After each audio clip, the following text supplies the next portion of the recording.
Македонско радио, Радио Скопје. Во реализација на проектот Действува и за подобро орално здравје покрај општина Центар е вклучен и стоматолошкиот факултет во Скопје.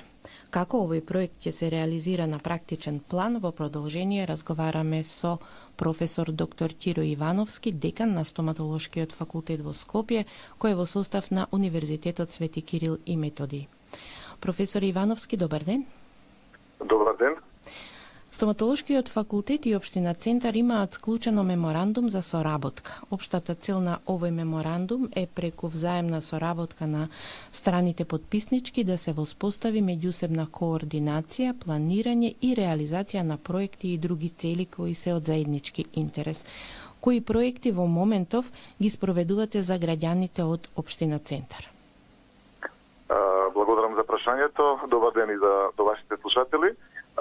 Со општина Центар имаме повеќе годишна соработка. Нејзината основна цел е подобрување на оралното здравје кај нашите најмали граѓани, односно децата од предучилишна и училишна возраст, и тоа се пред се деца кои се во социјален ризик.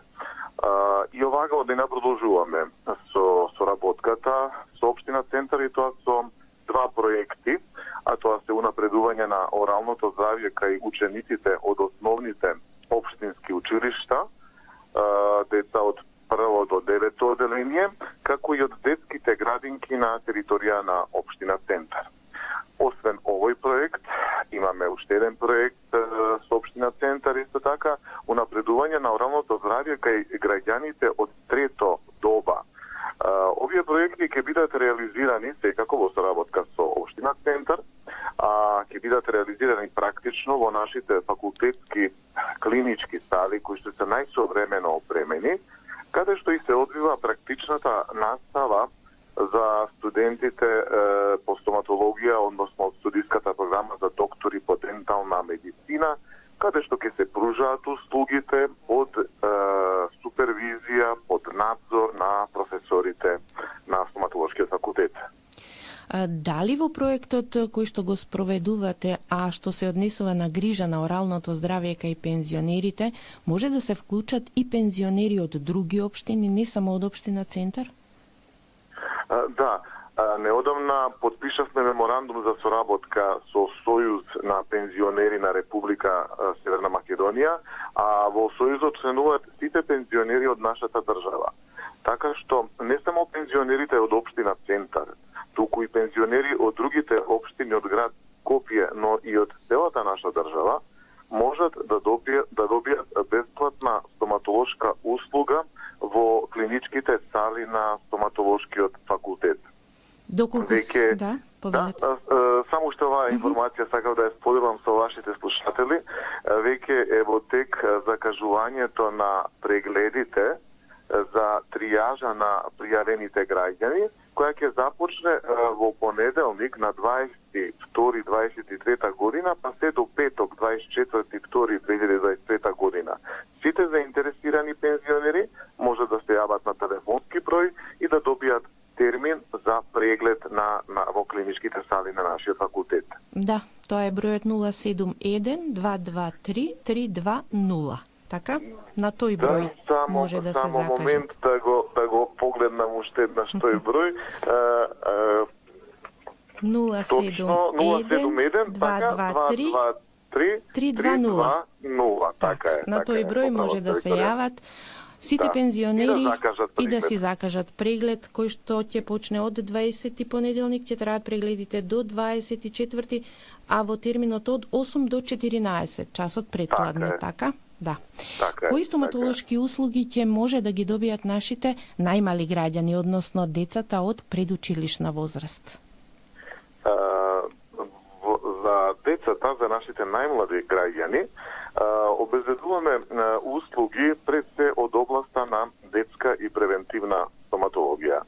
Тоа е специјалистички преглед во нашите сали Пружање на прва помош доколку кај децата има болка, оток или нешто што е ургентна состојба, залевање на фисури и јамички, што е особено значајно за спречување на појава на најчестото заболување во оваа возраст, тоа е кариесот, тоа е превентивна услуга, лекување на кариозни заби во устата на нашите најмлади пациенти, чистење на забен камен и меки наслаги, чистење и лекување на коренските канали доколку е зафатен подлабоко кариесот на забите, флуор профилакса, екстракција односно вадење на заби кои што веќе треба да бидат извадени. Значи една палета на услуги кои што се од областа и на превентивната стоматологија, но и од областа на лекувањето на веќе појавените заболувања во устата на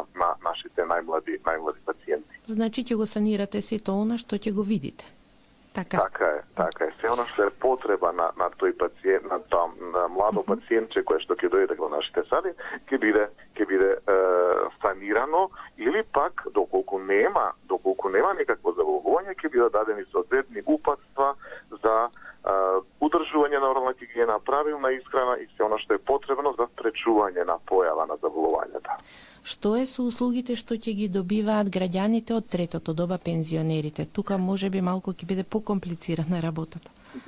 Па да, возрастната популација секако е и со почеста патологија од областа на оралните заболувања. Тука пружаме повеќе услуги од областа на болести на устата и пародонтот, диагноза и терапија на заболувањата на меките делови во устата, на јазикот, појава на различни афти, стоматити, отстранување на забен камен, обработка на пародонталните џебови, совети за мотивација за правилно одржување на орална хигиена, киретажа на пародонтални џебови, која што е честа појава кај возрастната популација, но пружаме услуги од областа на оралната хирургија, доколку има потреба од вадење на некои од забите, исто така и тоа може да се добие во нашите клинички сали. Понатаму од областа на болести на забите, прва помош, лекување на кариеси, менување на пломби стари кои што се дотраени, чистење, лекување на коренски канали, како и од областа што е навистина потребно кај оваа популација, од областа на протетиката. Да, така е. Бидејќи тука и најчесто имаме голем број на загубени заби, услугите кои што може да ги добијат нашите пациенти од третото доба се изработка на тотални протези, изработка на парцијални протези или пак доколку има потреба од корекција или репаратура на веќе постоечките нивни протези, може да ја добијат и таа услуга. И тоа е бесплатно, така? Да? Тоа е бесплатно. Тоа е сето бесплатно. Так. Сето е тоа бесплатно, но морам да нагласам дека може би го кажат еднаш, тоа се пружа во нашите клинички сали на стоматолошкиот факултет, каде што се изведува практичната настава, значи во соработка со нашите студенти и професорите под контрола и супервизија, повторувам, на професорите тоа се работи. И уште една целна група имате во проектот, а тоа се децата од предучилишна и училишна возраст.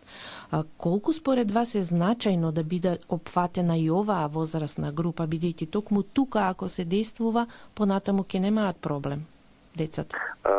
Да, во право сте со тоа што го констатиравте на крајот од вашата реченица. Многу е значајно да биде опфатена оваа возрастна група на би рекол, наши граѓани, на нашите најмлади граѓани, заради давање на поголемо значење на превентивата на оралните заболувања, која што секако започнува уште во текот на бременоста. Меѓутоа, доколку ние ги опфатиме децата во најрана возраст, тогаш најсоодветно се создаваат здравите навики за одржување на оралното здравје, а тоа е правилно и навремено миење на забите, навики за користење на здрава храна во наводници пријателска за забите, избегнување на прекомерно користење на шеќери во исхраната, избегнување на различни лоши навики, како и редовна посета на стоматолог. Сите овие работи нашите колеги од катедрата за детска и превентивна стоматологија им ги посочуваат на децата. Тоа го правеа и досега во изминатите години, одејки во градинките, во училиштата. Ги обучуваа нашите најмлади за правилен начин на четкање на зъбите, за правилна исхрана, користење на пасти за зъби со флуор, а се со цел спречување на појава на кариес и воспаление на мепцата. Тоа се тие здрави навики, тие упатства кои што ги добиваат овие наши млади, не би рекол пациенти, може да имаат сосема здрави зъби, тоа се наши млади граѓани. Така, доколку се стекнат овие здрави навики уште во раното детство, појавата на оралните заболувања на вистина ќе биде сведена на минимум. Тоа е значајно да биде опфатена оваа млада популација со овие наши проекти кои што ги спроведуваме. И најчестиот проблем тука се јавува, а тоа е стравот. Како да се надмине стравот и како родителите да ги подготвуваат своите дечиња кога ги носат на стоматолог? Нели тоа е така?